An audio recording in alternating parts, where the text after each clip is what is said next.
સિહોર પાસેના કરદેશ કન્યા શાળા ખાતે આરોગ્યલક્ષી માહિતી અપાઈ। કરદેશ શાળાની દીકરીઓને ઉકાળેલું પાણી પીવું, મચ્છર ઉત્પત્તિ અટકાવવી વગેરે બાબતો વિશે પ્રાથમિક આરોગ્ય કેન્દ્રના કર્મચારીઓ દ્વારા માહિતી અપાઈ હતી, જેમાં શાળા પરિવાર જોડાયો હતો। આ લોકોને અહીંયા બેઠેલી 130 દીકરીઓ છે ને, 130 લોકોને જાગૃત કરતા એને પોણી પેઢી લઈ જાય। સાહેબ 80 વર્ષની ઉંમરના થાય ને તોય હું ગેરંટી મારીને કહું છું કે ઈ કરદેશના 130 લોકોને અવેર ન કરી શકે, કારણ કે આપણે સુધારવા તૈયાર નથી, અમે ગમે એટલું માટે તોય।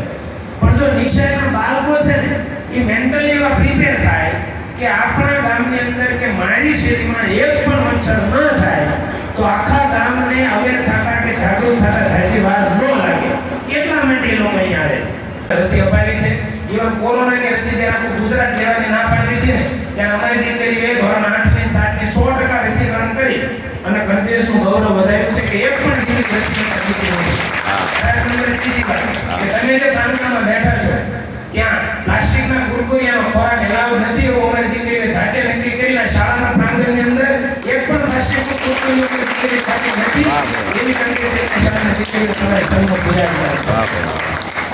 પણ એ જે કામ કરે છે એ કદાચ આટલા પંથકમાં અગાશી ઉપરથી નજર દોડાવો ને તો 100 કિલોમીટરના એરિયામાં કોઈ નથી કરતું ને એવું રૂડું કામ પોલીસ કરે। નોકરી સિવાયની જે સમાજ સેવા છે એના વિશે હું 2 કલાક અહીંયા બોલી શકો છો। નિજાનંદ પરિવાર નામનું એક મજાનું ગ્રુપ ચલાવે છે।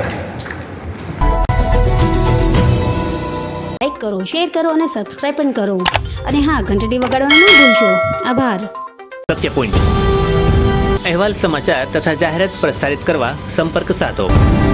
સત્યપુંજ સમાચાર પ્રસારણ, લબ્ધિ કોમ્પ્લેક્સ, તાલુકા પંચાયત સામે, સિહોર।